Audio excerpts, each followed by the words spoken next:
Baik, Assalamualaikum warahmatullahi wabarakatuh. Alhamdulillahirrahmanirrahim. Assalatu wassalamu ala asrofil anbiya'i wal mursalin. Waalaikumsalam warahmatullahi wabarakatuh. Muhammadin wa ala alihi wa sahbihi ajma'in amma ba'du. Yang terhormat Bapak Andri Ulus Rahayu, MT, selaku pemateri pada kesempatan kali ini.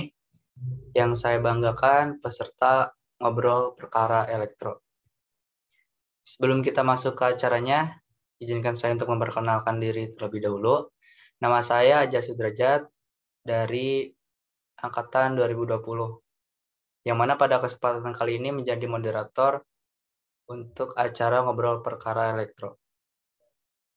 Sebelum kita masuk ke acaranya, di sini saya akan membacakan dulu ngobrol perkara elektro itu apa sih? Agenda ngoprek ini adalah agenda dari Divisi Riset dan Teknologi, Departemen Pendidikan dan Teknologi, yang mana dikhususkan membahas mengenai jurnal-jurnal keelektroan. Dari awal pengenalan jurnal hingga output yang nantinya kami canangkan itu sampai membuat jurnal. Yang mana tujuannya untuk membantu mahasiswa dalam pengembangan studi dan juga persiapan untuk nanti tugas akhir. Pada agenda ngoprek pertemuan kali ini, kita berfokus pada pengenalan jurnal terlebih dahulu sebagai pemahaman awal untuk nanti ke depannya kita dapat membuat sebuah jurnal. Nah, pada kesempatan kali ini, pemateri yang akan menyampaikan materinya itu dari Bapak Andri Ulus Rahayu MT, selaku dosen dari Teknik Elektro Fakultas Teknik Universitas Siliwangi. Kepada Bapak Andri, apakah sudah terhubung?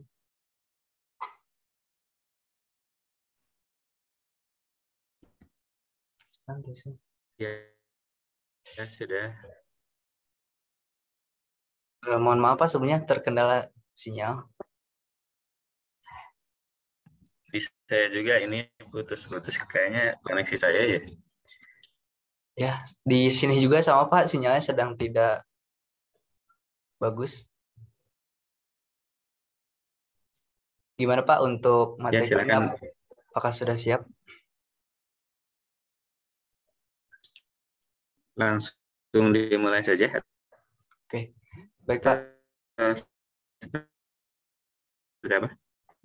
Sebelum dimulai, mengingatkan kepada para peserta bahwa nanti di akhir itu akan ada sesi tanya jawab. Nah, bisa dari teman-teman menyiapkan pertanyaannya untuk nanti ditanyakan. Seperti itu. Nah, tanpa untuk mengefisiensikan waktu juga, langsung saja kita menyimak materi mengenai jurnal yang akan disampaikan oleh Bapak Andri Ulus Rahayu. Kepadanya saya persilahkan.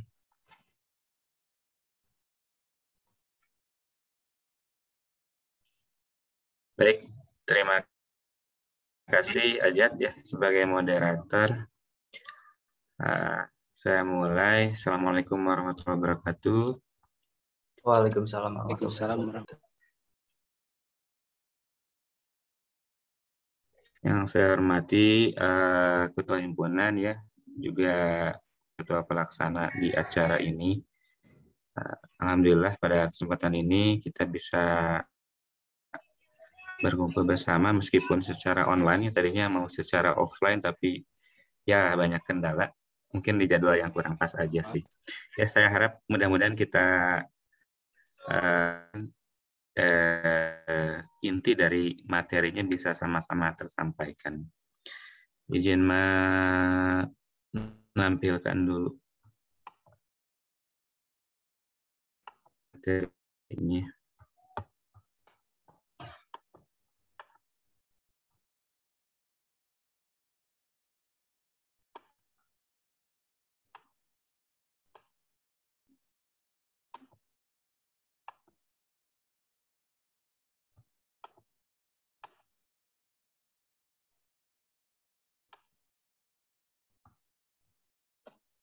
Slide-nya sudah tampil? Sudah ada, Pak. Baik, saya mulai aja ya. Di pembahasan pertama mungkin pengenalan jurnal ilmiah itu apa sih? Bagi teman-teman angkatan 2020, 2021 ya apalagi, mungkin ini belum terlalu mengenal gitu. Tapi sebagai catatan, jurnal ilmiah ini sebetulnya nanti ada mata kuliahnya juga di penulisan ilmiah ya, penulisan ilmiah. Jadi di sana juga nanti akan dibahas secara detail terkait teknis pembuatan artikel ilmiah. Nah, sekarang secara pengertian dulu mungkin ya, jurnal itu apa sih? Kayak sebelumnya, nama saya Andri Ulus Rahayu. Mungkin udah bertemu dengan saya di perkuliahan di Teknik Elektro ya. Untuk kontaknya di andriulusr@unsil.ac.id. Pokok bahasan yang akan saya bahas kali ini pertama adalah pengertian jurnal ya dan jenis-jenis jurnal. Lalu ada juga akreditasi dan indeksasi jurnal, kemudian manfaat publikasi ilmiah, kemudian cara membuat artikel ilmiah, dan yang terakhir adalah cara submit artikel di jurnal. Nah, kenapa ada istilah artikel dan seringkali banyak apa ya? Mungkin salah menyebut gitu ya. Ini bukan cuma mahasiswa sebetulnya ya. Kadang dosen juga ada yang salah nyebut gitu. Jadi nyebutnya itu jurnal, bikin jurnal. Nah, padahal yang dibuat itu adalah artikel gitu.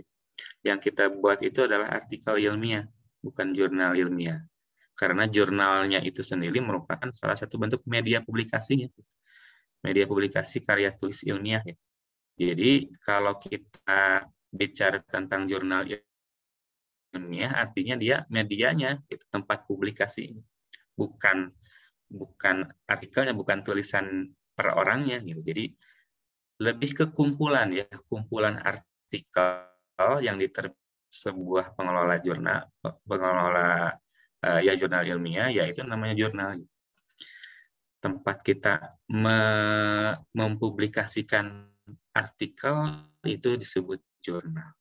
Contohnya apa? Elektro juga sudah punya ya, namanya JEEE. Nah, kalian bisa cari aja di Google, sudah bisa dilihat secara langsung, sudah bisa dicari secara langsung di Google, itu JEEE, Journal of Energy and Electrical Engineering. Jadi silahkan dicoba dilihat aja nanti.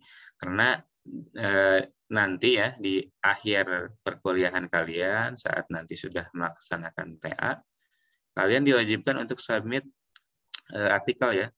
Dan saat ini yang sedang berjalan adalah diwajibkan, salah satunya adalah submit ke gitu.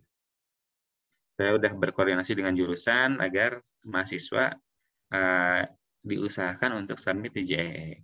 Nah, mungkin nanti akan menjadi salah satu syarat lulus ya kalau melihat trennya sekarang. Jadi si terbit submit di jurnal itu, submit artikel di jurnal itu harus menjadi syarat lulus. Kalau belum submit, ya belum bisa lulus. Gitu. Nah, untuk jenis jurnal, ya, saya mau jelaskan dulu. Jurnal itu sebetulnya ada dua. Ada jurnal nasional dan jurnal internasional. Nah, untuk jurnal nasional ini ya, skopnya hanya ruang lingkup nasional aja. Yang upload atau yang submit juga hanya dari beberapa universitas yang ada di nasional aja atau luar universitas ya di lembaga lain. Contohnya di JEE yang submit dikatakan jurnal nasional ya ada yang submit beberapa afiliasinya itu universitas yang ada di Indonesia ya minimal ada 2 universitas yang berbeda gitu. Nah itu dinamakan jurnal nasional. Nah lalu yang internasional seperti apa? Sebetulnya secara syarat penentuan kategori ya jurnal nasional dan internasional itu ya sama-sama aja sebetulnya. Yang membedakan adalah dari sisi bahasa dan siapa sih yang upload di sana. Dari bahasa sudah jelas, yang digunakan adalah bahasa internasional. Kemudian yang publish di sana itu minimal ada 2 negara berbeda, itu internasional. Nah untuk teman-teman di sini mungkin arahnya ya ke nasional dulu lah, yang berbahasa Indonesia dulu gitu. Belajar nulis, belajar bikin artikel. Nah caranya ya nanti ya dijelaskan. Apa itu jurnal nasional ya tadi dibahas sedikit dan ini pengertiannya. yaitu publikasi ilmiah yang terbit secara berkala dalam bentuk artikel yang menyebarluaskan perkembangan ilmu pengetahuan yang terbit secara resmi dengan ISSN. ISSN itu kalau di produk makanan itu BPOM-nya lah, gitu, BPOM-nya. ISSN itu. Nah, selain itu, terbitannya juga secara berkala. Artinya setiap tahun itu selalu ada terbitan. Rata-rata minimal biasanya 2 kali dalam setahun. Biasanya. Tapi ada juga yang 3 kali, bahkan 4 kali dalam setahun. Untuk kriterianya, nah ini adalah kriteria jurnal nasional ya. Karya ilmiah memenuhi kaidah ilmiah dan etika keilmuan, kemudian memiliki EISSN dan PISSN. Untuk EISSN ini adalah ISSN untuk jurnal elektronik, artinya jurnal yang tidak dicetak.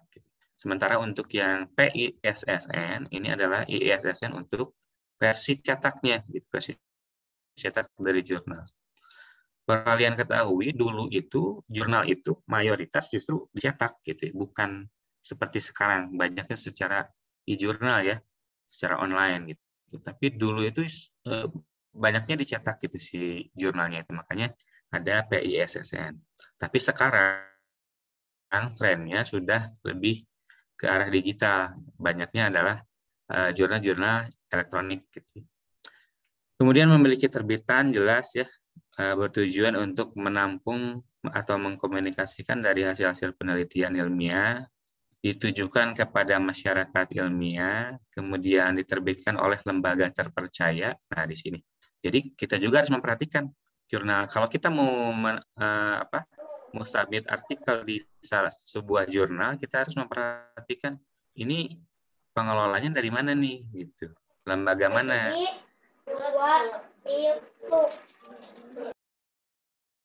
Ya minimal tingkat misalkan pengelolanya dari universitas, yaitu sudah terpercaya gitu. Kalian bisa submit di sana. Kemudian bahasanya menggunakan bahasa Indonesia dan atau bahasa Inggris. Jadi biasanya jurnal nasional juga kadang ada yang menggunakan bahasa Inggris juga atau kombinasi bahasa Indonesia bahasa Inggris. Terutama pada bagian abstrak itu biasanya terdiri dari bahasa Inggris dan bahasa Indonesia. Jadi abstraknya ada 2 versi, abstrak dalam bahasa Inggris dan bahasa Indonesia. Itu biasanya dalam artikel itu Inggrisnya di atas, bahasa Indonesia di bawah atau sebaliknya. Kemudian penulis minimal dari 2 institusi yang berbeda. Nah, ini sebetulnya tidak harus, ini tidak wajib. Ya.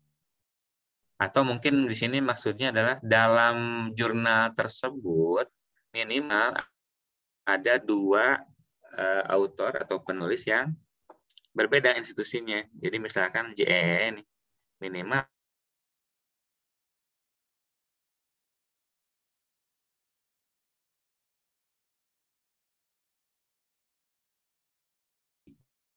minimal ya dua universitas saja, itu udah bisa dikategorikan jurnal nasional.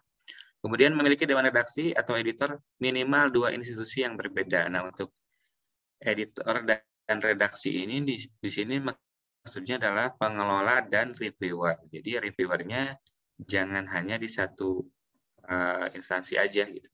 Jadi kalau kita lihat di halaman jurnal, biasanya di sana ada halaman review. Lihat reviewernya dari mana aja.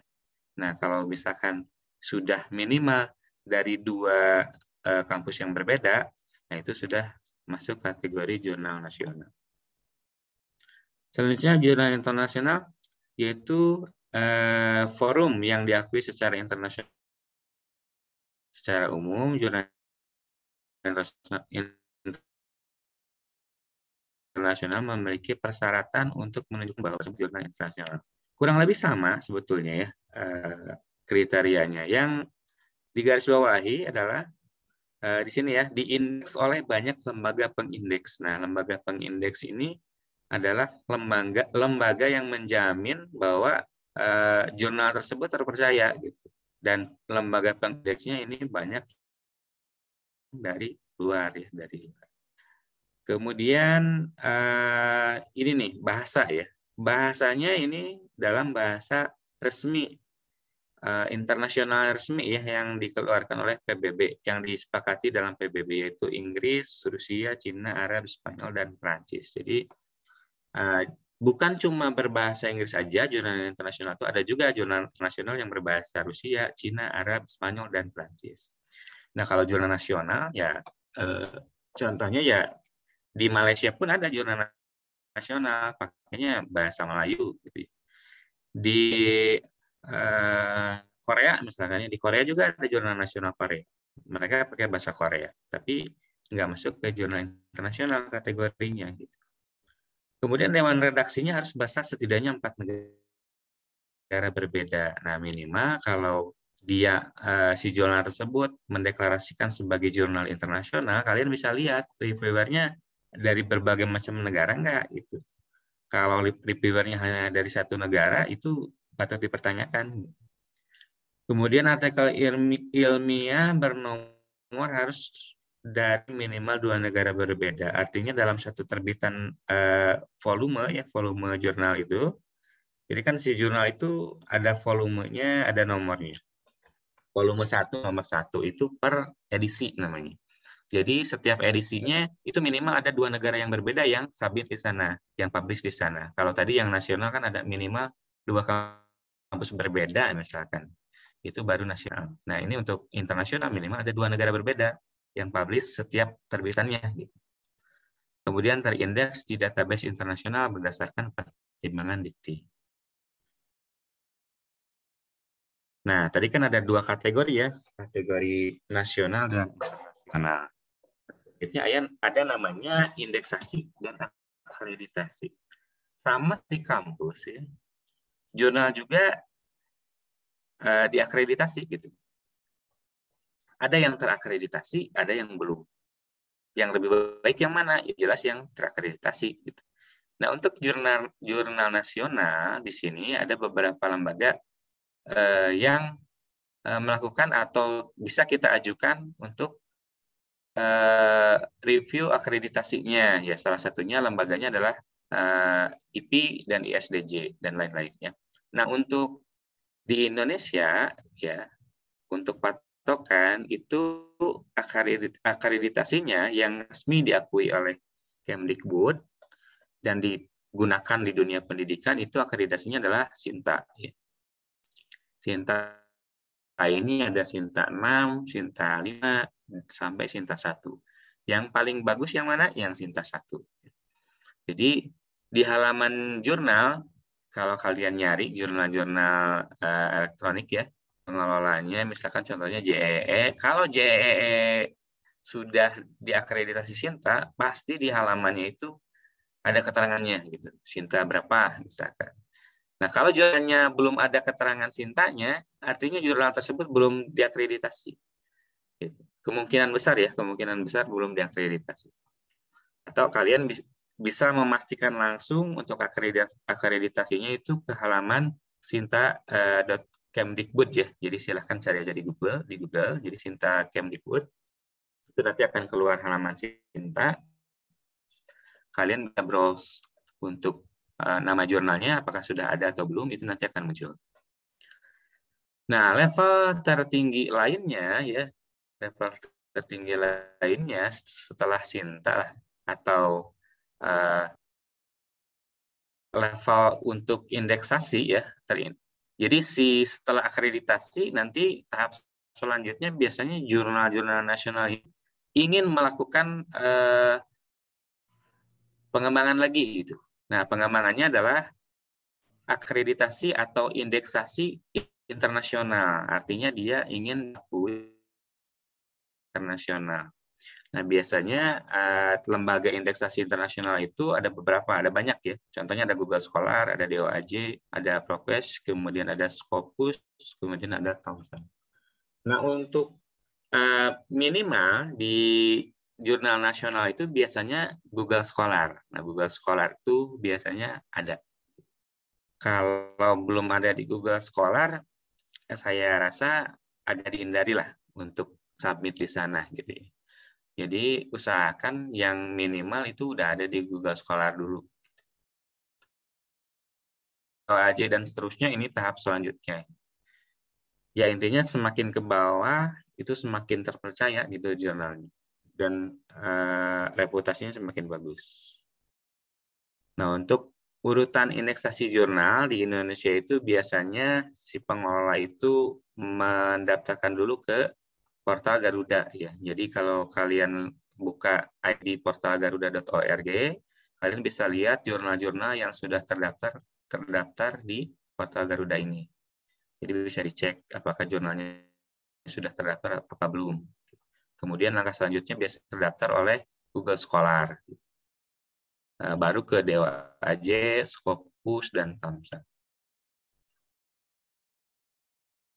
Nah, yang perlu teman-teman ketahui di Unsil itu baru ke tahap Google Scholar dan sekarang yaitu sedang mengajukan akreditasi Sinta. Mungkin sekitar 1 atau 2 bulan lagi akan keluar akreditasinya ya. Yang kami ajukan itu Sinta 3 ya, Sinta 3. Bisa aja turun atau tetap dikasih Sinta 3 ya. Ya minimal Sinta 4 lah dapatnya. Nah, lalu apa sih manfaat publikasi ilmiah? Ya. Yang pertama adalah memperdalam pemahaman materi perkuliahan, ya, terutama bagi mahasiswa ya. Jadi saat menulis makalah penelitian atau artikel ilmiah, ya tentu dengan menulis kita diharuskan membaca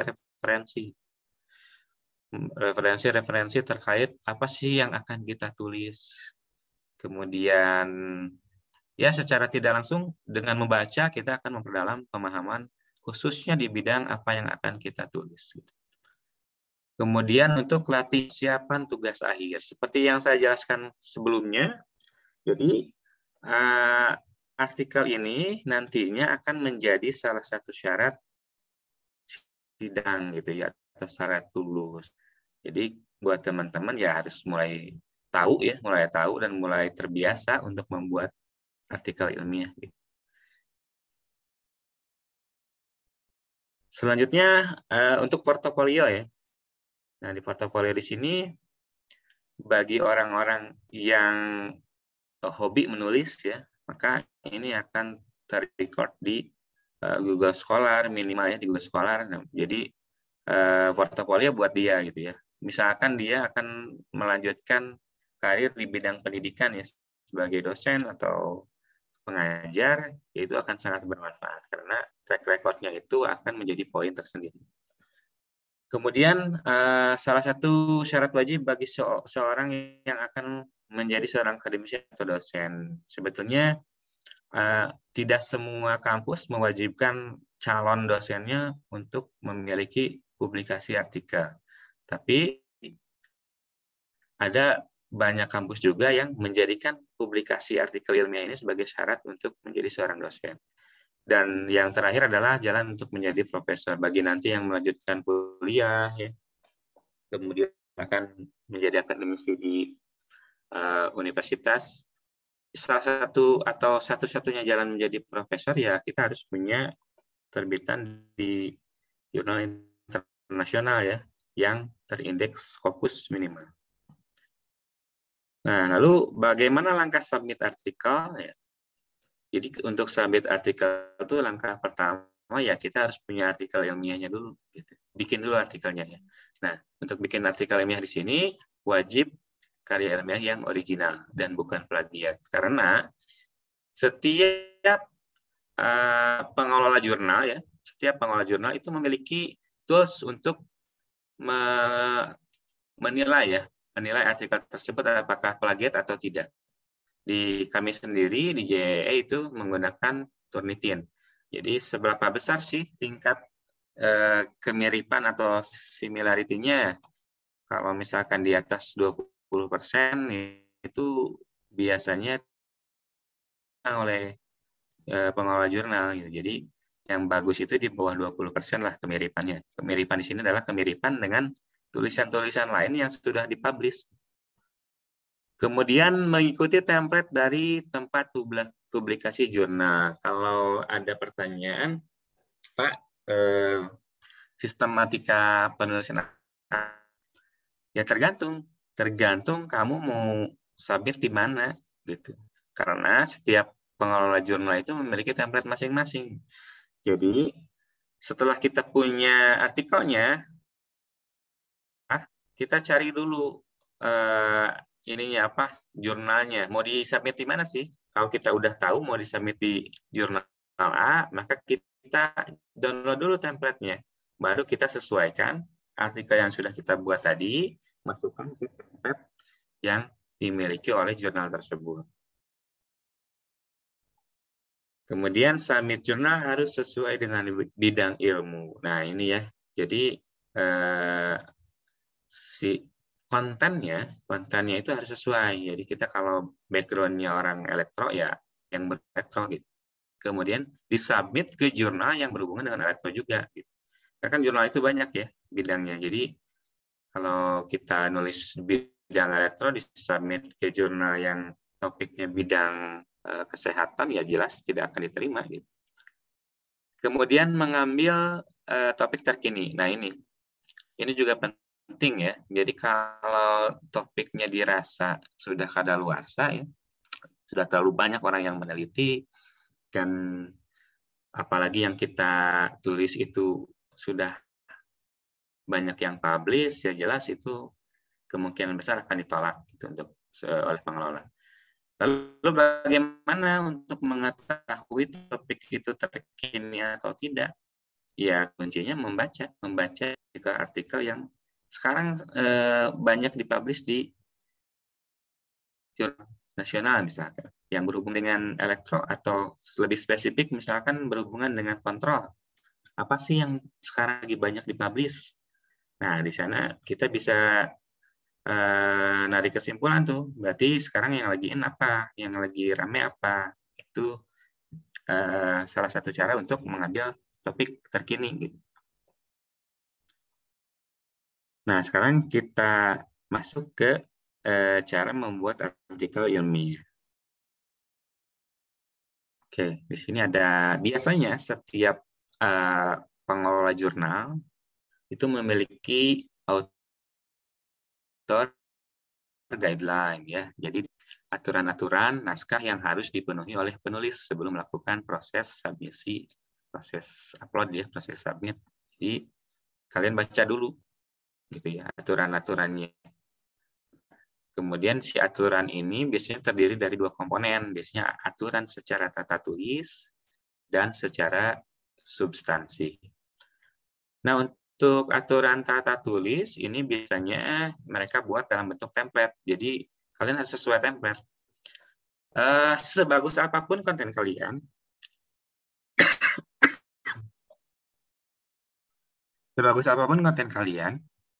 kalau template-nya itu tidak sesuai, itu pasti ditolak, pasti di-reject. Gitu. Jadi di jurnal itu ada namanya editor. Ya. Editor itu yang dia lihat pertama adalah formatnya, template-nya sesuai nggak gitu. Kalau tidak sesuai udah dikembaliin lagi. Bisa itu di-reject atau minta disubmit ulang. Nah, kalau substansinya ya kita bisa lihat itu biasanya di webnya langsung, Jadi di jurnal ini yang dibahas apa aja, misalkan elektroniknya bidang apa, misalkan kontrol, kemudian tegangan tinggi. Tegangan tingginya masuknya kategorinya apa aja. Nah, itu di sana biasanya dituliskan.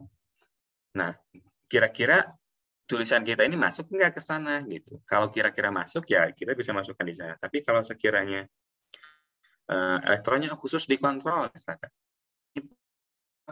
yang berhubungan dengan tegangan tinggi, ya lebih baik jangan disubmit di sana karena kemungkinan besar akan ditolak.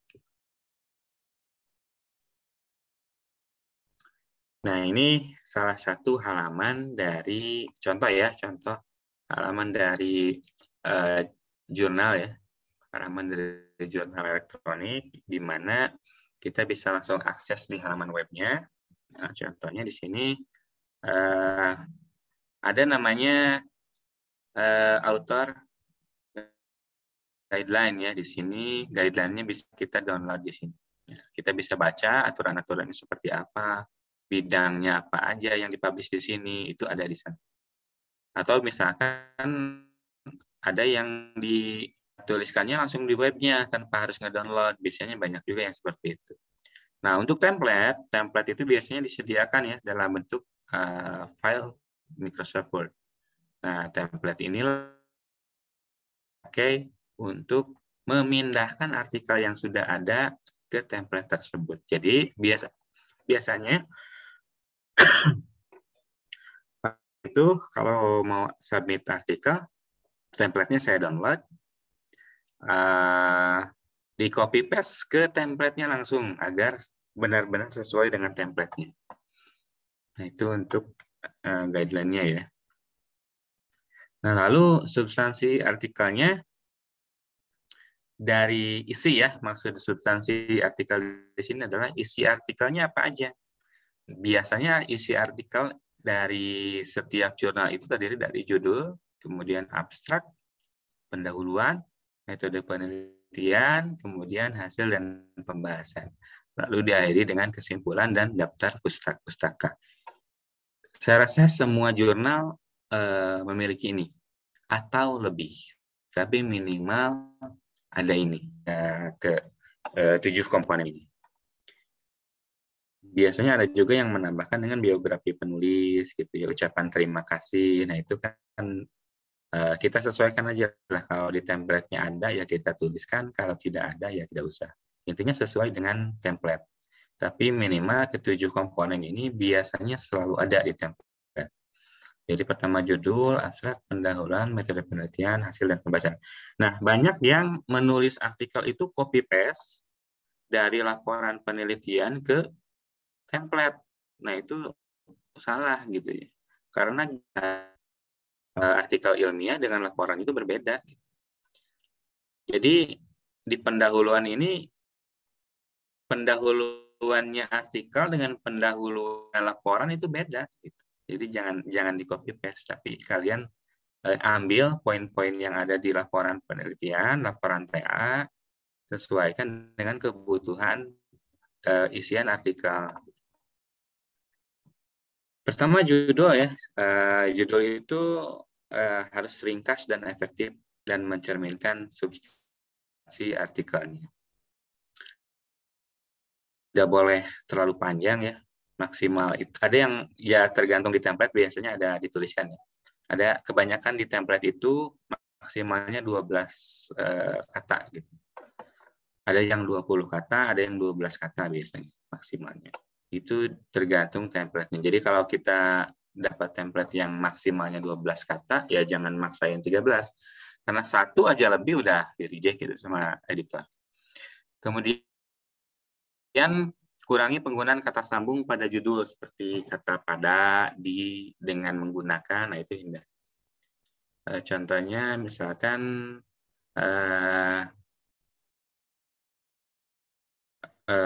misalkan kemarin ada artikel judulnya itu monitoring cairan infus ya. Misalkan judulnya dengan menggunakan Internet of Things. Nah, dengan menggunakannya bisa diganti dengan kata berbasis, misalnya berbasis Internet of Things. Dengannya hilangkan, menggunakan aja, menggunakan Internet of Things. Jadi katanya harus efektif gitu. Kemudian abstrak. Nah, abstrak di sini ditulis tidak melebihi dari 250 kata dan ditulis dalam satu paragraf. Jadi kalian bikin abstrak itu jangan 2 paragraf, tapi harus 1 paragraf. Isinya apa? Isinya terdiri dari latar belakang, kemudian tujuan penelitian, metodenya apa, dan hasil penelitiannya seperti apa. Ya, rangkuman dari artikel kalian. Kemudian tidak ada citasi, referensi, simbol, dan persamaan matematika dalam abstrak. Jadi jangan nulis rumus di abstrak gitu ya. Jangan nulis referensi. Berdasarkan penelitian A, misalkan. Nggak usah. Di abstrak itu hanya intisarinya aja. Jadi latar belakangnya apa, tujuannya mau ngapain, metodenya yang digunakan apa, lalu hasilnya seperti apa. Itu aja. Dan itu tidak lebih dari 250 kata. Nah, ini contoh ya. Contoh artikel dan contoh abstraknya. Ini judulnya adalah identifikasi perilaku pengemudi berdasarkan kontur jalan dan pergerakan kendaraan berbasis Fuzzy Mamdani. Nah, jadi di sini di abstrak itu dijelaskan latar belakangnya apa sih? Nah, ini latar belakang di sini. Kemudian tujuannya apa? Nah, ini dituliskan. Penelitian ini bertujuan, ini dituliskan. Nah, kemudian setelah tujuan apa? Metode, ya metodenya itu di kalimat selanjutnya. Dan di akhir adalah hasilnya. Lalu hasilnya seperti apa? Nah, ini hasil dari pengujian dengan berbagai skenario, bla bla bla. Nah, ini tingkat keberhasilannya sebesar 75%, lebih dari 75%. Ini contoh abstrak yang benar ya. Benar di sini artinya kontennya itu memuat apa yang harus dimasukkan di abstrak. Latar belakang, tujuan, metode, hasil. Jadi 4 komponen itu yang harus kita masukkan di abstrak. Kalau nggak salah di TA juga ada abstrak ya. Itu juga sama, kurang lebih yang dituliskan keempat komponen ini. Selanjutnya, pendahuluan. Nah, pendahuluan itu apa aja? Nah, pendahuluan ditulis sistematis terdiri dari 3 paragraf. Ini tidak wajib ya, ini tidak wajib. Tapi untuk mempermudah reviewer memisahkan ya, memisahkan setiap bagiannya ya lebih bagusnya dibagi 3 gitu. Tapi ini tidak wajib ya. Paragraf pertama berisi uraian lengkap permasalahan yang dapat didukung oleh data kuantitatif atau referensi lainnya. Nah, jadi di sini paragraf pertama ini ya jelaskan masalahnya apa, kemudian data-data pendukungnya apa, referensinya seperti apa, itu jelaskan di paragraf pertama. Atau boleh saya bilang ini bagian pertama lah, bagian pertama dari pendahuluan. Nah, yang selanjutnya apa? Selanjutnya adalah berisi uraian terkait penelitian sebelumnya. Bagian ini kemukakan state of the art-nya dari topik yang akan dikaji dengan melakukan sitasi terhadap referensi. Jadi,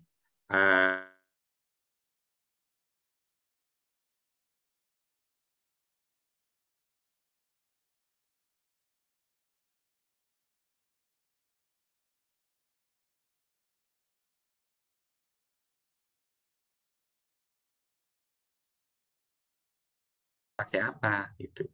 Itu dibahas di paragraf ini. Semua yang berhubungan dengan penelitian Anda ya, artikel-artikel yang sudah diteliti oleh orang lain atau sudah dibuat oleh orang lain itu silahkan dituliskan di sini. Nah, paragraf ketiga berisi tujuan penelitian yang disertai penjelasan mengenai perbedaan atau pengembangan yang dilakukan. Kemudian pula gap yang terjadi pada permasalahan atau topik yang dikaji pada bagian ini. Nah, di sini simpulkan dari penelitian-penelitian sebelumnya itu yang akan kalian tambahkan apa? Nah, tujuan dari penelitian kamu ini apa? Apakah menambahkan metodenya atau menambahkan komponennya atau apa? Nah, itu tujuannya seperti apa gitu. Itulah yang akan menjadi pembeda antara riset kalian dengan riset-riset yang sudah ada sebelumnya. Nah, kalau dikelompokkan berdasarkan 3 komponen ini, reviewer juga enak lihatnya. Nah, ini contohnya ya. Ini pendahuluan ya. Nah, ini latar belakangnya, masalahnya seperti apa gitu ya. Ini dijelaskan masalah yang terjadi, kemudian state of the art-nya seperti apa, yang sudah dilakukan oleh orang itu seperti apa. Nah, ini disertai dengan sitasi-sitasinya ya. Artinya kalau ada tanda seperti ini adalah sitasi ya, atau merujuk ke daftar pustaka atau referensi. Nah, yang sesuai nomornya nanti nomor 2 berarti urutan kedua ini adalah yang sudah dibuat oleh si referensi nomor 2. Gitu. Ini yang sudah dibuat oleh referensi nomor 3, nomor 4, dan seterusnya. Nah, di sini baru dijelaskan tujuan penelitiannya apa. Gitu. Kalau ingin membandingkan, ya jelaskan di sini. Kalau ingin menambahkan, ya jelaskan juga di sini.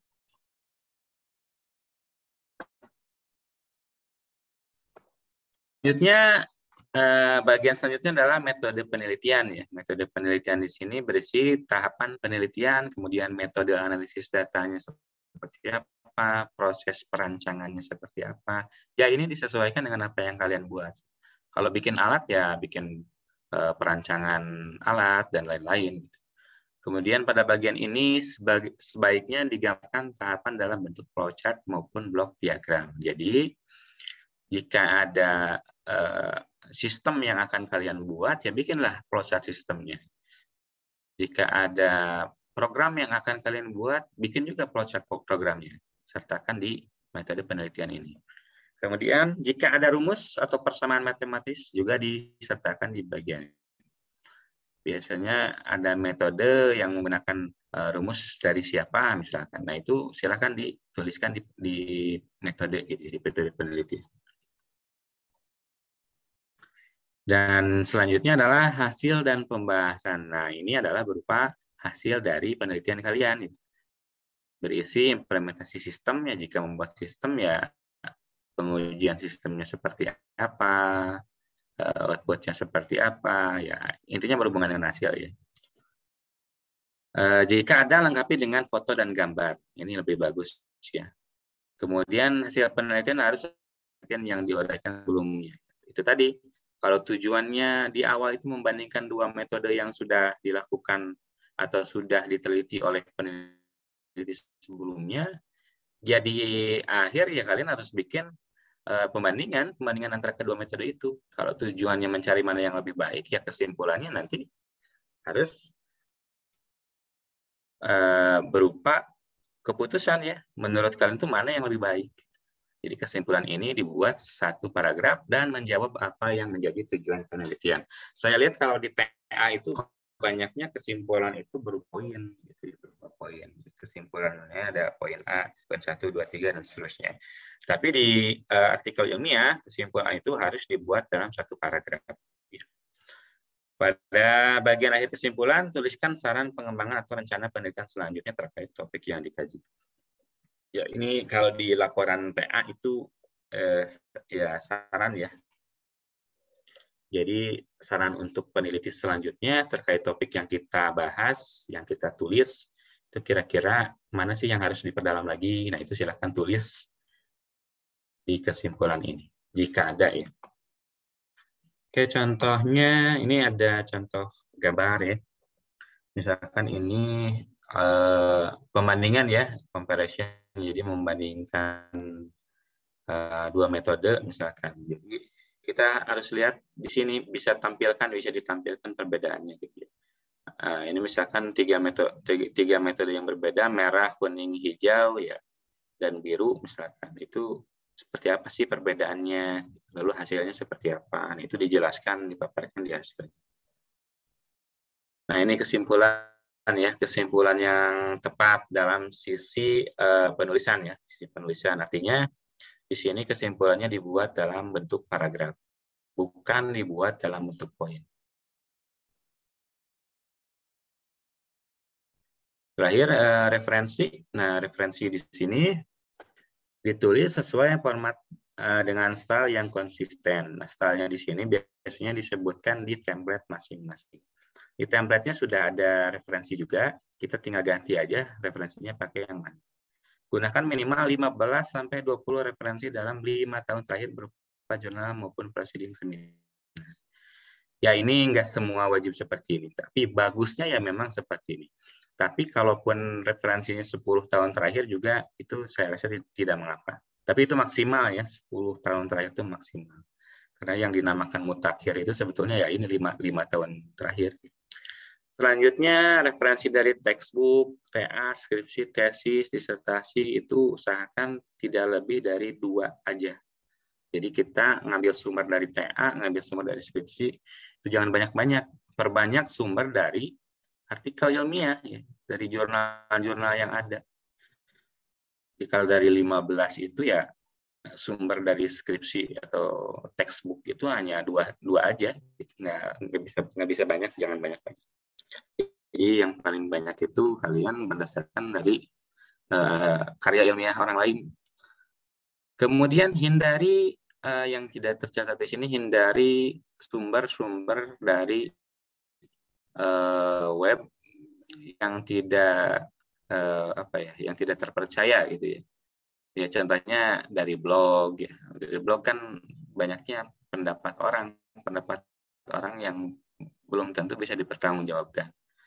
Kalau situs-situs seperti situs pemerintah seperti BMKG misalkan seperti itu bisa dipercaya, silakan bisa digunakan. Kemudian hindari dari Wikipedia juga. Jadi karena Wikipedia itu kan siapapun bisa merubahnya. Jadi hindari rujukan ke Wikipedia. Ya usahakan seperti inilah, banyaknya ya artikel dari paper, dari jurnal nasional maupun internasional. Kemudian gambar dan tabelnya, gambar ini dibuat dalam bentuk JPG atau PNG dan harus terbaca intinya dan tidak buram. Kemudian penomoran gambar atau penamaan gambar itu sesuaikan dengan template. Ada yang gambar 1 menulisnya, ada yang GBR1. Nah itu gimana template aja sesuaikan. Dan ini harus disitasi, jadi harus dijelaskan, harus dideskripsikan.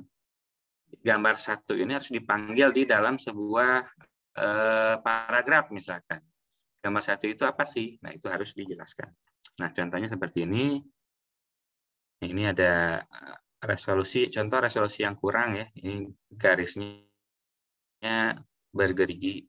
Nah ini yang lebih bagus itu halus ya. Kemudian di sini dipanggil ya gambar 2. Nah gambar 2 itu apa? Di sini dijelaskan. Jangan hanya ada gambar 2 di sini, tapi nggak ada penjelasannya di artikelnya. Nah, itu nggak boleh. Jadi harus ada penjelasannya. Tabel juga sama ya. Tabel juga sama. Jadi intinya harus kita panggil, kita deskripsikan, kita jelaskan. Tabel itu apa sih? Kemudian sitasi. Nah, sitasi ini yang tadi ya, hubungannya dengan referensi. Nah, referensi ini ada nomor 1, 2, 3, 4, dan seterusnya. Ini yang kita citasi di paragraf. Gitu. Nah, ini contohnya ini. Ini artinya nomor urut 23 kalau di referensi. Gitu. Pernyataan ini adalah pernyataan dari artikel ilmiah nomor urut 23. Nah, seperti itu. Oke. Mungkin itu. Selanjutnya sebetulnya saya ingin demo langsung ya buat teman-teman yang ingin submit di JEE misalkan. Barangkali waktunya masih ada. Saya tanya dulu ke moderator. Untuk waktunya masih ada, Pak. Masih ada ya. Ya, saya akan share screen untuk cara submit ya. Cara submit.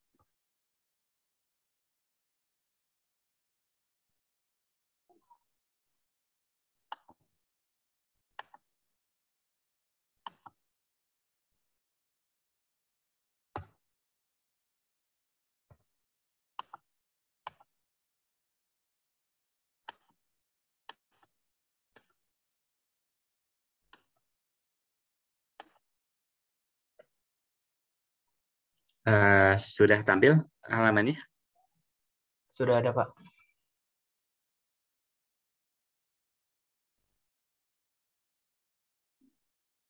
Moderator, sudah ada? Sudah ada, Pak. Sudah, Pak, sudah ada. Baik, ini JEE ya, jurnal yang dikelola oleh Teknik Elektro Universitas Siliwangi. Jadi terbitannya sekarang udah mau masuk ke terbitan volume 3 nomor 2. Yang terbitan terakhirnya itu volume 3 nomor 1 di Oktober 2021. Halaman utamanya seperti ini. Jadi di halaman utama itu kita biasanya disuguhkan oleh volume terakhir atau nomor terakhir yang diterbitkan. Nah, seperti ini ya. Terbitan terakhirnya di Oktober 2021 dan ini adalah artikel-artikel yang publish oleh JEE. Kita itu di awal itu 6 artikel, kemudian 8 artikel sampai yang sekarang ongoing rencana kita mau terbitkan 12 artikel ya, setiap nomornya. Karena alhamdulillah semakin sini semakin banyak yang submit di sekolahnya juga. Jadi ya saya memprediksi apalagi nanti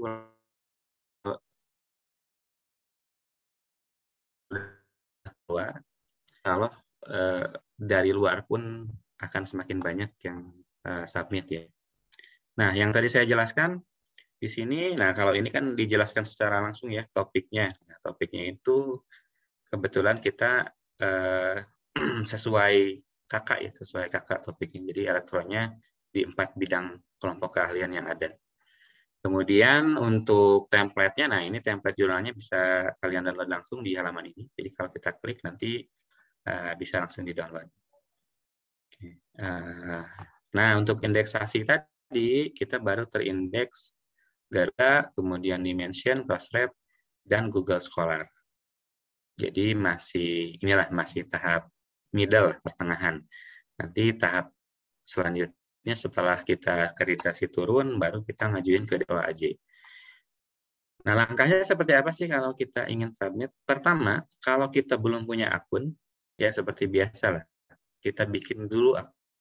Jadi kita bisa, oke saya masih login ya. Saya logout dulu.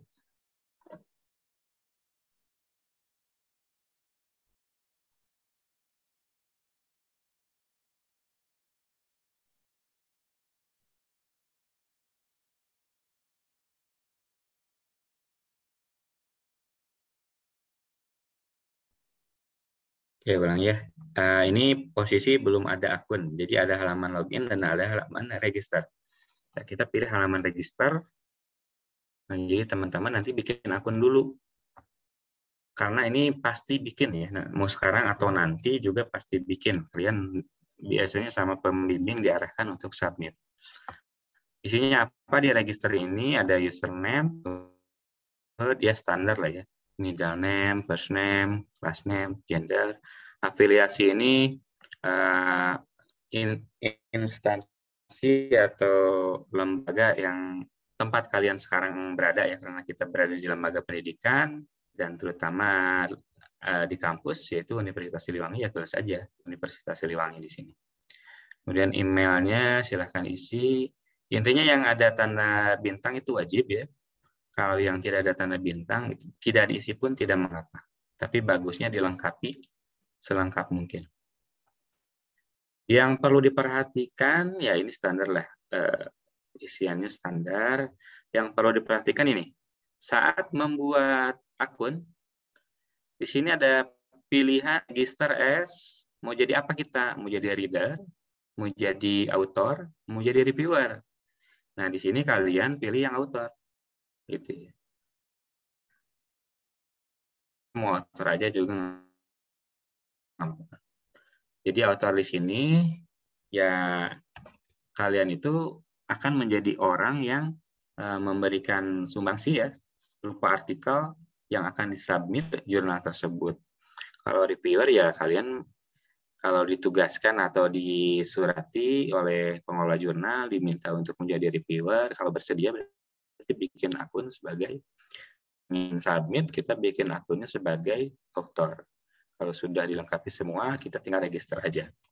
Kita langsung bisa login kalau udah bikin. Nah, halaman loginnya seperti ini. Nah, di halaman utama kalian, kalau udah masuk, nanti posisinya seperti ini. Di kalian nanti nggak akan ada manager, nggak akan ada editor, nggak akan ada section editor. Tapi yang ada hanya author saja. Oh ya, perlu diinformasikan bahwa OJS ya, OJS yang digunakan ya OJS ini Open Journal System ya adalah versi 2 ya untuk yang elektro ini belum diupdate ya sama LPPN-nya. Jadi yang terbaru sebetulnya OJS-nya adalah OJS versi 3. Bedanya apa? Bedanya hanya di tampilan aja sebetulnya. Jadi tampilannya lebih bagus lah kalau OJS 3. Tapi secara fungsi sama-sama aja, secara menu juga kurang lebih sama gitu. Kalau sudah ada author di sini di halaman ini, maka di sini ada arsip ya. Nah, di sini ada new submission. Jadi kalau kalian pengguna baru, sini arsip sama aktifnya pasti 0 ini, nggak ada jumlahnya, nggak ada nggak ada angka 1 dan 8-nya ini. Nah, kalian kalau ingin submit tinggal pilih yang new submission. Nah, di sini tahap pertama untuk mengupload ya, untuk submit artikel di JEE. Seperti yang saya jelaskan tadi ya, pertama kita ibaratkan artikelnya sudah beres, sudah sesuai dengan template. Jadi ini tinggal upload aja, tinggal submit aja. Nah, langkah selanjutnya adalah ini ada submission checklist, boleh dibaca dulu ya, boleh juga enggak. Ya intinya kita harus checklist semuanya.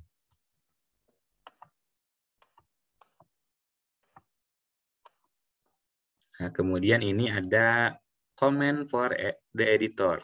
Misalkan ya inilah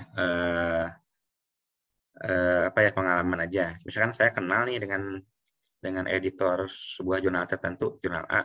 Saya ingin didahulukan, misalkan diterbitkan karena ada kebutuhan mendesak, ya ini bisa request di sini.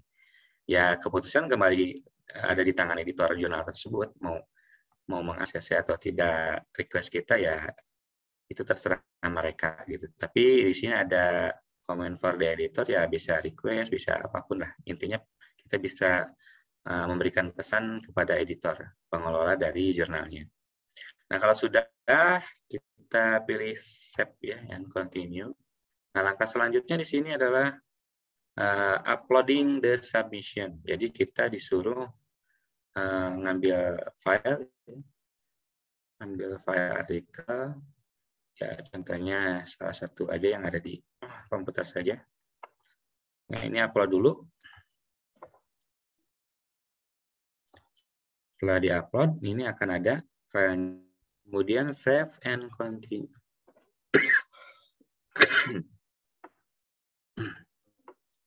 Nah, ini metadata.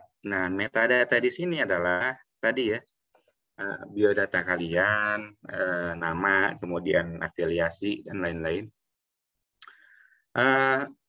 Kalau penulisnya lebih dari satu, kalian bisa tambahkan di sini add author.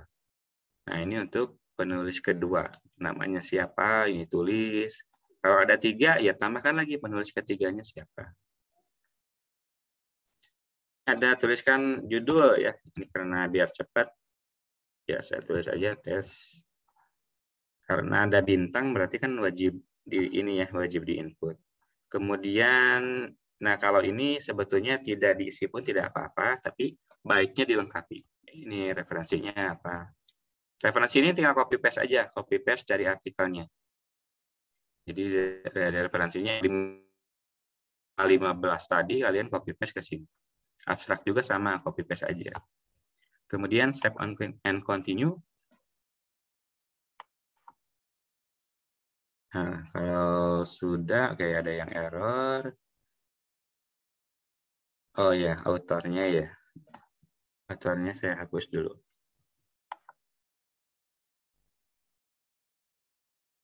Pada 2 autor harus diisi keduanya ya. Yang berbintang ini harus diisi. Kalau 1 orang ya 1 aja. Oke. Selanjutnya ini ada upload supplementary file, artinya dokumen tambahan yang mendukung artikel yang kalian upload itu bisa diupload di sini. Dokumen tambahannya apa? Bisa berupa dokumentasi pengujian dan lain-lain, itu silakan bisa diupload di sini. Tidak pun tidak masalah. Biasanya saya juga tidak mengupload di sini. Kalau sudah save and continue, nah baru ada confirmation. Nah, lalu kita klik finish submission, maka artikel kita sudah selesai disubmit ke JEE. Nah, kalau sudah berhasil disubmit, contohnya yang saya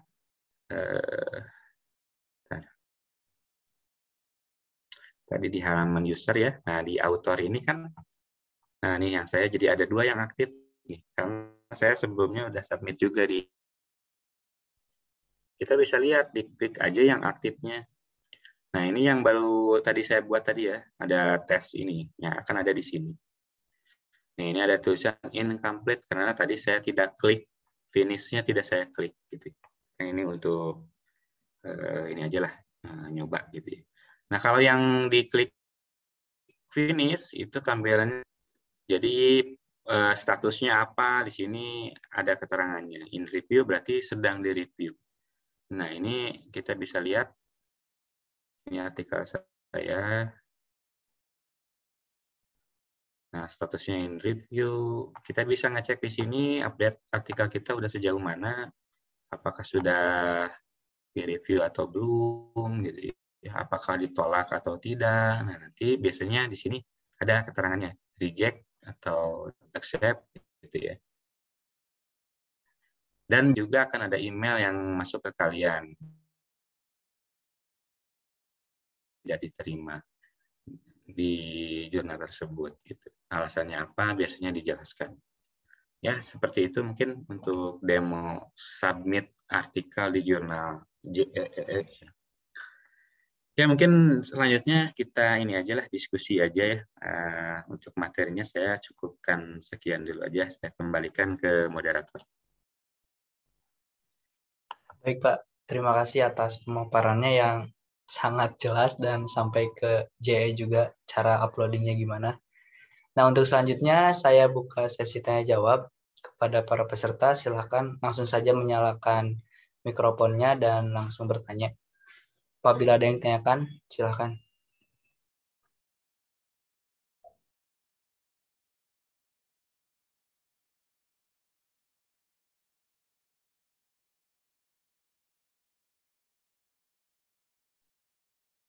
Silakan apabila ada yang ditanyakan langsung saja.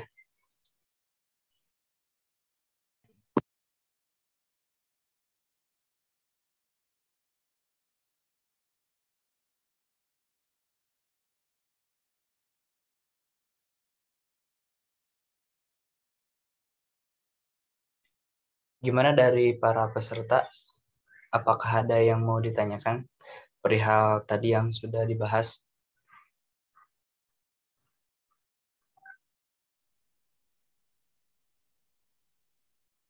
Ayah, ada yang sudah raise hand, Bang Rizky Pamungkas. Bisa langsung diaktifkan saja, Bang, mikrofonnya. Baik, terima kasih. Assalamualaikum Pak, izin bertanya. Waalaikumsalam, enggak. Untuk jurnal sendiri Pak, atau artikel ilmiah yang nantinya dipublikasi, kan kalau misalkan dari jurusan sendiri itu tugas akhir ya Pak? Ya. Nah, kalau misalkan kita di semester 6, semester 4 ataupun tingkat awal mempublikasi artikel ilmiah di jurnal, tetapi kita juga udah ada bahan untuk karya tulis yang emang udah ada gitu Pak, bikinan asli dari kita. Nah, itu apa bisa ya Pak untuk dipublikasikan di jurnal dan nantinya menjadi artikel ilmiah seperti itu Pak. Dan yang tips-tips dari Bapak sendiri terkait dengan karya tulis ilmiah yang nantinya bisa diupload ke jurnal, apakah emang ada beberapa perbedaan khususnya kayak misalkan kita punya karya tulis misal di bidang seperti PKM gitu Pak. Oke. Terima kasih Pak. Baik, langsung aja atau gimana, moderator? Langsung saja Pak untuk dijawab. Baik, terima kasih Rizky Pamungkas ya. Yang pertama, boleh nggak upload atau publikasi di semester 1, 2, atau tingkat 1, 2, 3 sebelum ini ya, sebelum waktunya TA. Ya jelas sangat boleh ya, sangat boleh. Apalagi kalian punya bahan yang mungkin bahannya itu taruhlah misalkan ini untuk TA nggak berat-berat amat nih gitu ya. Tapi kategorinya sudah masuk kategori karya tulis ilmiah, misalkan ada keterbaruannya gitu ya, peneluan, tujuan, kemudian latar belakang, tujuan, kemudian ada metodenya, ya itu untuk disubmitnya. Yang saya tahu, ya saya kan maksudnya sebagai pengelola juga ya, ketika orang atau ketika pengelola jurnal itu masih baru memulai mencari artikel, gitu. Artinya sangat sulit mencari orang yang ingin submit di kita.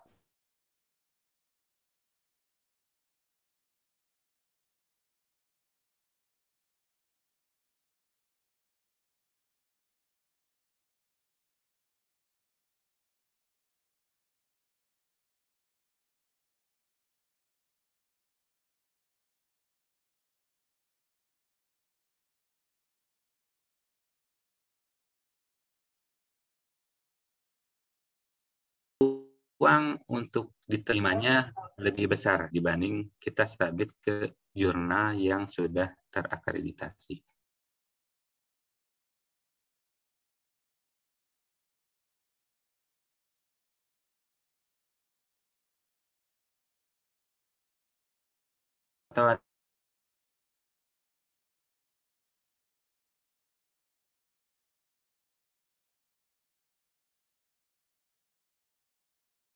Atau ada yang terlewat? Cukup, Pak. Izin bertanya, Pak, supaya kita bisa mendapatkan akreditasi itu. Oke, nah akreditasi di sini, akreditasi itu diperuntukannya untuk pengelola gitu ya, bukan untuk kita sebagai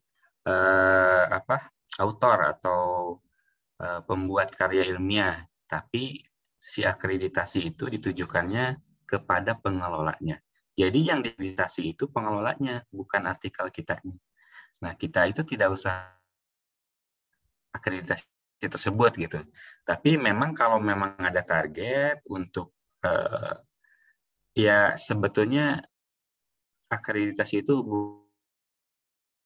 hubungannya kalau di dunia pendidikan itu dengan poin ya. Jadi poin di sini artinya semakin tinggi sintanya, sinta 1 dengan sinta 6 itu poinnya beda. Sinta 1 itu diberikan poin 30, sinta 6 itu hanya 10. Jadi 15, hanya 15. Jadi poinnya beda jauh gitu ya.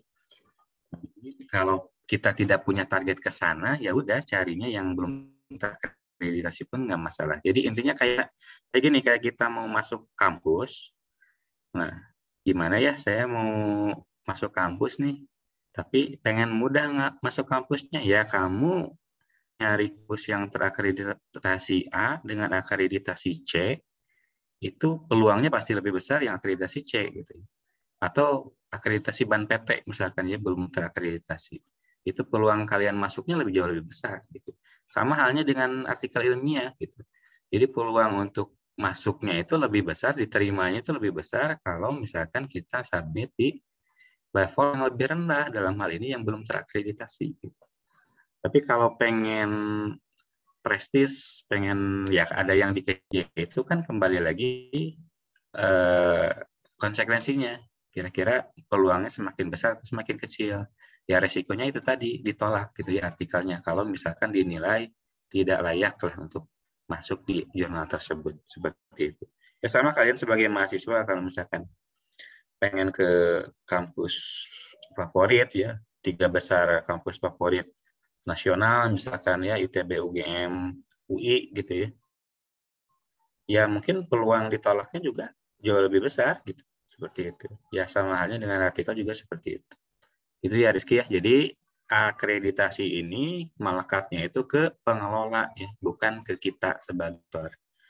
Tapi kalau kita masuk dan diterima di jurnal yang akreditasi Sinta 1, artinya artikel kita itu bernilai Sinta 1 gitu, karena sudah diterima di sana gitu.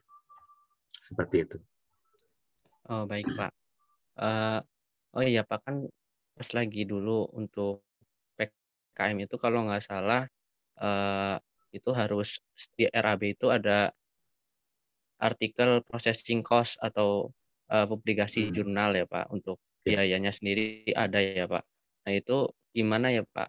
Ada beberapa kriteria juga ketika kita mau mempublikasi di sini ataupun di Sinta ataupun di situ ada kategori biaya ya Pak. Nah itu perbedaannya seperti apa Pak? Kalau misalkan semakin mahal itu seperti apa? Baik, betul ya. Jadi ada yang berbayar dan ada yang free. Yang berbayar itu tergantung pengelolanya gitu ya. Jadi nggak ada sih standarisasi Sinta 1 harus berapa bayarnya, Sinta 2 bayarnya berapa. Itu nggak ada. Itu yang menentukan pengelolanya itu sendiri. Cuman yang ada sekarang, biasanya Sinta 3 itu udah mulai berbayar. Sinta 3 udah mulai berbayar. Bahkan Sinta 4 pun ada yang berbayar gitu. Tapi kalau Sinta 5 dan 6 biasanya maaf. Sinta 5 dan 6 biasanya gratis, masih gratis. Apalagi yang belum terakreditasi. Bahkan ada salah satu jurnal kemarin ya yang share ke saya. Jadi kalau submit ke sana dan diterima, justru kita yang dibayar. Ada juga yang seperti itu. Biasanya itu jurnal-jurnal yang baru merintis. Jadi mereka berani bayar buat calon autornya. Kalau misalkan diterima artikelnya, mereka bayar sekian. Kemarin tuh ininya apa? Rewardnya itu 300.000 per artikel kalau dinyatakan lolos ke sana. Nah, kayak jurnal-jurnal seperti itu layak kalian coba sebetulnya. Kalian coba. Jadi sekalian ngecek apakah layak atau tidak dipublish. Nanti kalaupun sekalinya dipublish dapat reward juga kan lumayan. Tapi kalau misalkan tujuannya untuk nyoba publikasi, ya carinya yang free aja. Bedanya yang free sama yang berbayar apa ya, dari sisi kualitas ya, kualitas jurnal jelas. Jadi biasanya yang Sinta 2, Sinta 1 itu pasti berbayar gitu ya. Jadi kalau mau ke Sinta 1 itu sekitar 1 jutaan, 1 juta sampai 1,5 juta kita harus bayar. Sinta 2 sekitar 600 sampai 800-an biasanya. Jadi ada cost yang harus kita bayar untuk biaya publikasi. Kenapa ada cost yang kita bayar? Karena mereka kan memberdayakan reviewer, gitu. Memberdayakan reviewer. Artinya ada sumber daya yang diberdayakan dan harus mereka beri reward juga. Jadi si hasil apa yang ditarik dari autor itu nantinya akan dijadikan bayaran untuk reviewernya, gitu. Seperti itu. Kalau yang belum akreditasi biasanya reviewernya dengan ini cap nuhun, terima kasih aja, biasanya nggak dibayar. Biasanya seperti itu. Begitu, silakan. Ada lagi? Baik Pak, terima kasih. Cukup penjelasannya. Yang lainnya enggak? Oke, baik. Terima kasih kepada Bang Rizky dan Pandri yang sudah menjawab. Dari teman-teman yang lainnya, ada yang ditanyakan lagi nggak? Kalau ada lagi yang ingin ditanyakan, silakan langsung saja membuka mikrofonnya.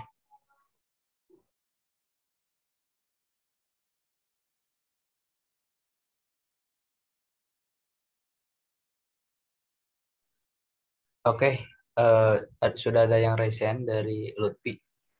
Silakan untuk langsung mengaktifkan mikrofonnya.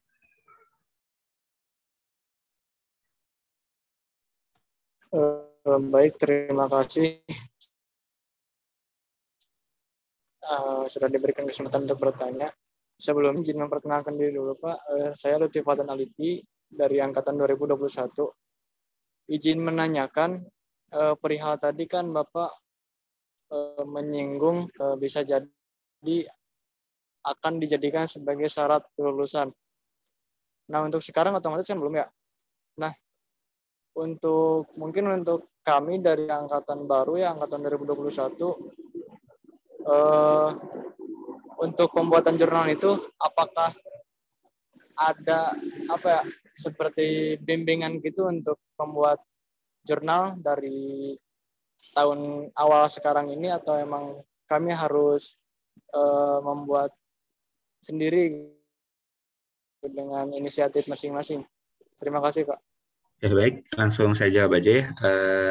Lutfi, untuk kewajiban submit jurnal, submit artikel ke jurnal sebetulnya sekarang juga sudah diwajibkan sih sebetulnya. Jadi, tapi posisinya sekarang itu setelah lulus itu, setelah dinyatakan lulus, artikelnya itu disubmit ke jurnal Unsil, jurnal Unsil. Nah, mungkin nanti idealnya si mahasiswa itu submitnya itu sebelum sidang, gitu. Sebelum sidang, jadi harus submit dulu. Harus ada bukti submit, bukti telah submit di jurnal tertentu, baru dia dinyatakan boleh sidang gitu. Itu salah satu syarat gitu, salah satu syarat. Tapi kalau yang sekarang itu biasanya udah sidang duluan, artikelnya diarahkan oleh pembimbing untuk disubmit di jurnal gitu. Nah, itu banyak yang apa ya? Tidak banyak yang kabur lah istilahnya. Udah lulus jadi nggak ada kewajiban lagi istilahnya. Udah wisuda apalagi ya udahlah hilang gitu mahasiswanya. Nah, untuk bimbingan atau pembelajaran penulis artikel sudah saya singgung ya sebetulnya. Jadi nanti kalian akan bertemu mata kuliah penulisan ilmiah kalau nggak salah. Itu tuh baru ada semester kemarin atau semester ini ya. Mata kuliahnya baru ada gitu. Jadi awalnya tuh kan ada metode penelitian. Nah, sekarang tuh ada penulisan artikel, saya lupa nama persisnya. Intinya sih penulisan karya ilmiah lah. Jadi di sana juga nanti akan dibahas terkait teknis penulisan karya tulis ilmiah seperti itu. Nah, semesternya semester berapa? Antara semester 5 atau 6 ya kalau nggak salah. Itu tuh adanya. Saya lupa lagi, harus dicek dulu di kurikulum. Jadi intinya kalian akan dapat, tapi untuk di tingkat awal memang belum dapat gitu. Jadi untuk pembelajaran sebetulnya kalian kenalan dulu dengan jurnalnya dulu aja. Kenalan dengan jurnal. Contohnya JEE misalkan ya, kalian lihat dulu lah isinya JEE seperti apa. Baca-baca tuh isinya, artikel-artikelnya seperti apa, formatnya seperti apa. Dan saya akui di JEE itu belum sempurna ya, secara teknis belum sempurna karena keterbatasan sumber daya juga. Pengelolanya juga terbatas ya kita timnya. Jadi sekali lagi untuk secara resmi atau secara mata kuliah ada itu akan ada nanti. Tapi kalau di tingkat awal ya memang kalian harus explore dulu sendiri. Gitu. Langkahnya yaitu coba-coba yang ada dulu. Setelah baca-baca jurnal, baru kalian ada keinginan lah, nanti ada ketertarikan ingin menulis, nah itu referensinya dari apa yang sudah kalian baca. Karena kalau menulis tanpa membaca terlebih dahulu, itu saya jamin akan pusing. Gitu. Sulit lah, seperti itu. Cukup saya rasa, silakan. Baik, terima kasih untuk jawabannya Pak. Mungkin dari yang lainnya ada yang ditanyakan kembali. Apabila ada yang ditanyakan, langsung saja aktifkan mikrofonnya atau raise hand.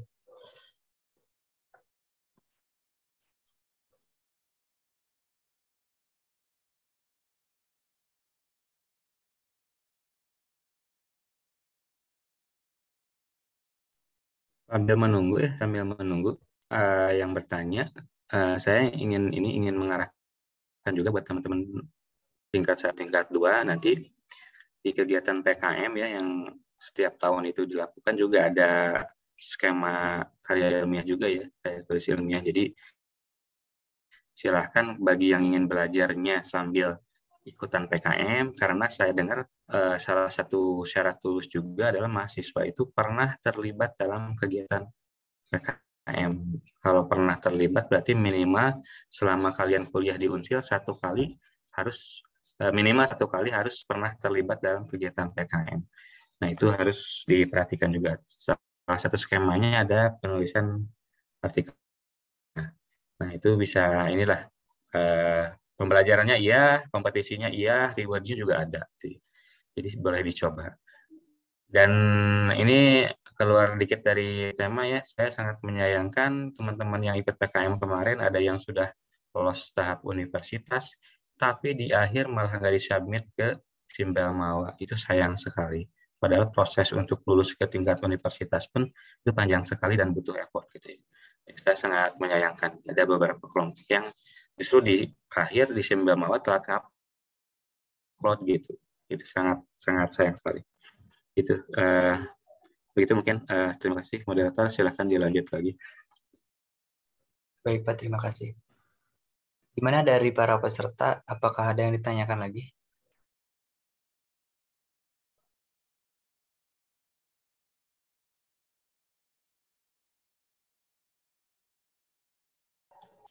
Sepertinya udah tidak ada lagi yang ditanyakan Pak dari para peserta. Izin mau menyimpulkan. Untuk kesimpulannya, jurnal ilmiah merupakan salah satu bentuk media publikasi karya tulis ilmiah atau KTI. Nah, untuk jenis jurnal itu sendiri ada dua. Yang pertama, jurnal nasional. Jurnal nasional adalah publikasi ilmiah yang terbit secara berkala dalam bentuk artikel yang menyebarluaskan perkembangan ilmu pengetahuan yang terbit secara resmi dengan ISSN, selain terbitan secara berkala. Lalu ada jurnal internasional, yang mana jurnal internasional ini adalah forum yang diakui secara internasional untuk publikasi jurnal. Secara umum, jurnal internasional memiliki persyaratan untuk menunjukkan bahwa jurnal tersebut adalah jurnal internasional. Lalu ada akreditasi dan indeksasi jurnal, terakreditasi di IP, ISDJ, dan lain-lain, terindeks di beberapa lembaga internasional seperti Google Scholar, dan yang lainnya. Ada manfaat untuk publikasi ilmiah. Yang pertama, memperdalam pemahaman materi perkuliahan, latihan persiapan untuk tugas akhir, lalu ada portofolio, lalu salah satu syarat wajib bagi seseorang yang akan menjadi seorang akademisi ataupun dosen. Dan juga jalan untuk menjadi profesor, yaitu membuat sebuah jurnal. Nah, di sini ada cara